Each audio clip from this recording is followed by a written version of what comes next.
morning, girls and boys, and ladies and gentlemen. Uh, it's a pleasure to be here today to be speaking to all of you. And I think normally, as bureaucrats, don't get an opportunity to share uh, what we have done in life. And I really thank the college for inviting me here today. Since there's a limitation of time, I need to, speak fast and keep up with the time given to me. My name is Ratnaprabha. I belong to 1981 batch of the IAS, the Indian Administrative Service, and I was allotted Karnataka cadre. I am from Hyderabad, but Bangalore is not new to me. I have my relatives also in Bangalore. So I started my career as a probationer in Belgaum. That is the first picture you can see how thin I was, and I was just 22 years old, and that was in Belgaum.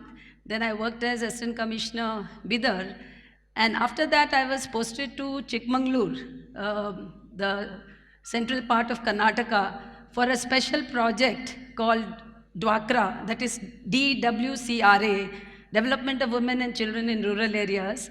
And at that point of time, the Chief Minister told me that he has sort of selected me because this is a project which is meant for women. And when I went there, my deputy commissioner or the district collector, as you say, told me that I've succeeded a very vibrant officer, and I need to keep up to his reputation and his zeal for work. So I was already very, low in my self-confidence. It was my second posting, and I said, "Oh God, I don't know whether I'll rise up to the expectations of the government." And then I took charge. That is the last photo. I'm just looking very nervous and all that. I took charge as the Special Development Commissioner, Chikmagalur. And when I took charge there, the first visitor who came to me was one of the Gram Panchayat Adhyakshas, who told me that he would like to give a piece of advice. And he said, "I know IAS officers don't like to be, advised, but I would like to tell you, because you're very fresh in service, that you are a woman, and very rarely women get into service. And since you have got an opportunity to occupy an important seat, you should work for women. Because when the men come, they work for the men and go. And when women come and they also work for the men, in the sense they don't do anything, then your presence is not felt. You should do something different and you should work for women." That left a mark in my mind, and I sort of said, yes, I must do something for women. And that's how from 1986, where I was posted in Chikmagalur, I started working for women. So today I'm going to speak on the spirit of Ubuntuism, which we developed amongst women entrepreneurs in Karnataka. Though I have 36 years of service, today's topic is restricted to women entrepreneurship. And when I took charge as the industry's additional chief secretary, that was in 2014, it was like everybody was like, we have never seen a woman to be heading industries department, because women normally, head either education or health or women and child and something like that.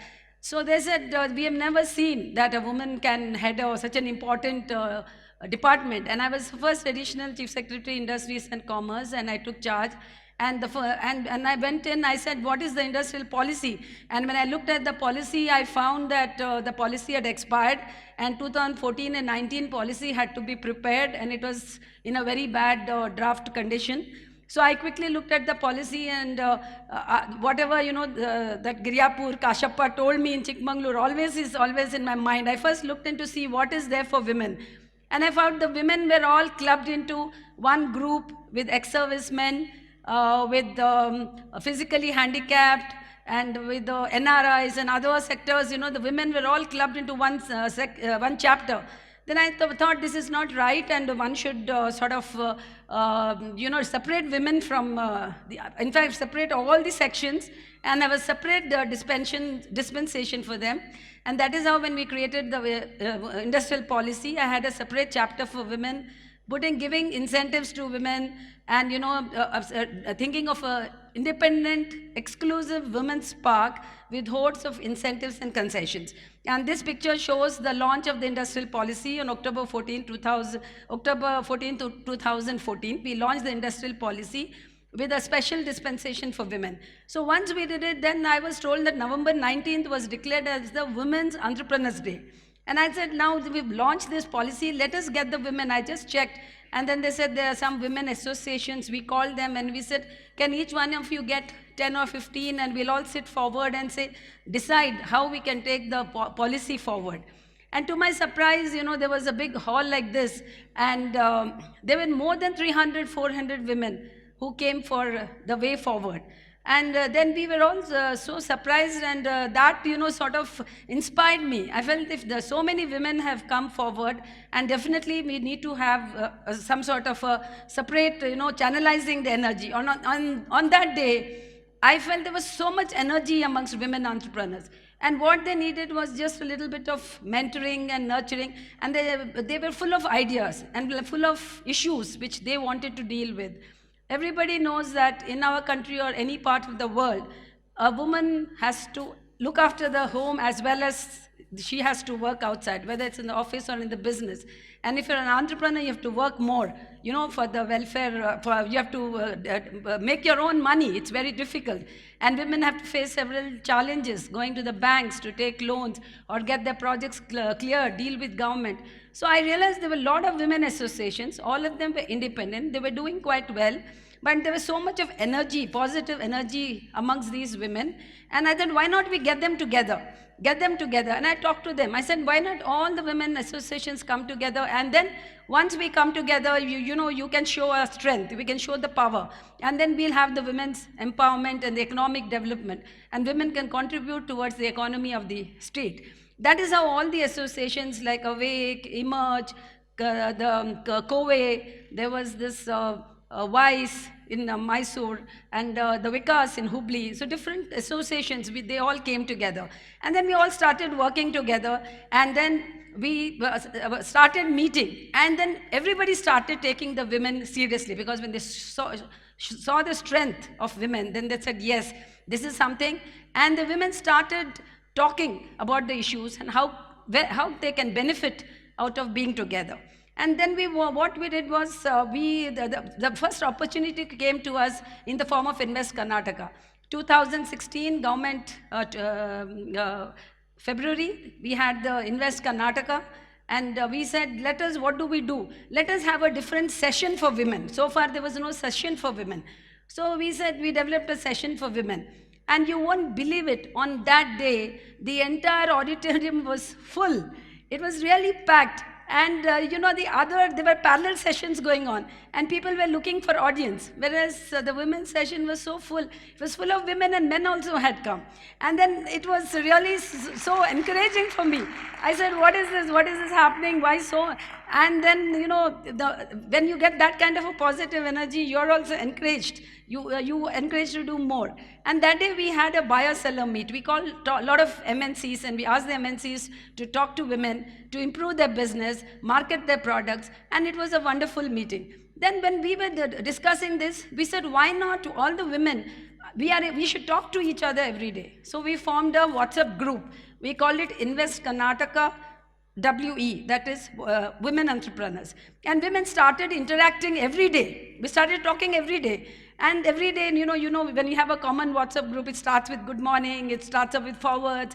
People started sharing their experiences. And the WhatsApp group had people starting from my PA to the engineer who deals with the Women's Park, and all the association presidents. It had a lot of people who were connected with the development of women's entrepreneurship. So there was no gap, between the big and the small. Everyone was there. And every morning, we used to greet, and we became more close, started talking about personal things, wishing each other birthdays, anniversaries, people sharing their happiness and sorrows and things like that. So this happened, and then the women said, why not we go on a delegation abroad? So we took a delegation abroad, and then the women got a lot of support in the form of interacting with international companies. People from all over the world came, and they had a very good opportunity to work. And that is how, when we came back, somebody said, Madam, why are we calling it Invest Karnataka? Now, Invest Karnataka is already over. Why don't we call our group the Ubuntu Group? Then I quickly Googled. I said, what is this Ubuntu? Ubuntu said, I am. I am because we are. And because we are, you are. Which means that a human being cannot survive independently. A human being cannot be alone. It is the sharing, the loving, and the giving which makes us to come together, which gives us happiness. And this Ubuntu philosophy, as I Googled it, I found it comes from an African tale where anthropologist, he went into an African village and he asked the children, he put a basket of fruits under a tree, and he asked the African children to run to collect the basket of fruits. And these children, to his surprise, held their hands, then all ran together to the tree, and they all shared the fruits. Then he said, why did you do this? They all shouted, Ubuntu. They said, Ubuntu, which means, I am because you all are. How can I be happy when the other is sad? So the spirit of competition changed into the spirit of collaboration. And this is what I thought we should spread to our women entrepreneurs. Because when we are children, our parents teach us a lot of morals, whether it is our religious textures, scriptures, or whether it's the gurus or the parents, or if you read books, the Aesop's fables, the Panchatantra, whatever you read as a child, it's all, spreading goodness, sharing, loving, the spirit of positivism, But as we grow older, we forget all that. So I always wish I try to be a child, because the qualities which a child has, we adults don't have. We learned it, we had it naturally, but as we went forward in life, we forgot about it. And that is the spirit we are trying to spread amongst the women entrepreneurs. Now, all the women entrepreneurs, they have come together, and we really share. And there is a competition. Of course, there has to be a competition, but we are trying to cut the veins of jealousy, egoism, selfishness. These are things which I tell them that we need to consciously cut it out of our system, because somebody might have one positive quality which the other may not have, but the other has some other positive quality. So we need to accept the goodness, the qualities of the others. We need to share the joy of others. When you share the joy of others, you feel more happy. This is what we are trying to spread, and I'm very happy to tell you that because all the women came together, I could not do it if the women hadn't come forward and supported. The women entrepreneurs have been very enthusiastic in Karnataka, and I tell you, last November 14th and 15th, we organized the Asia's largest Women Entrepreneurs Summit called Think Big. And more than 2,000 women entrepreneurs were present there. And they all interacted, and they really improved in their business, their marketing skills, the branding, and intellectual property rights. These are all things which they did not know. They exchanged the ideas. They became friends. Not only women entrepreneurs in Karnataka met each other, but they also met people from all over the world. So that way, I think it was a wonderful movement. It was not just a government program where, we're doing something for the women entrepreneurs. It was, as if we were all a family. And I also learned from them. I learned a lot from women entrepreneurs. And one day in the month of March, when I was casually checking my mails, I suddenly found a letter from Mrs. Elizabeth, who's the president of WeConnect International in USA. She wrote to me saying that the women associations, the WeConnect International, is a consortium of all the MNCs. They were very happy to know that Karnataka government has been doing something for the women, and they have given us the award as the most supportive government for encouraging women entrepreneurship. And you won't believe, I was so thrilled and I was so excited that within 2 years, we could make such an impact. And I can tell you that as bureaucrats, we can conceive a particular idea, or as we are working, when we meet people, we develop ideas. But it's very rarely that we could, translate those ideas into reality. And this is where we could translate an idea of women entrepreneurship into a different form, and we could reach a stage where we could get this award.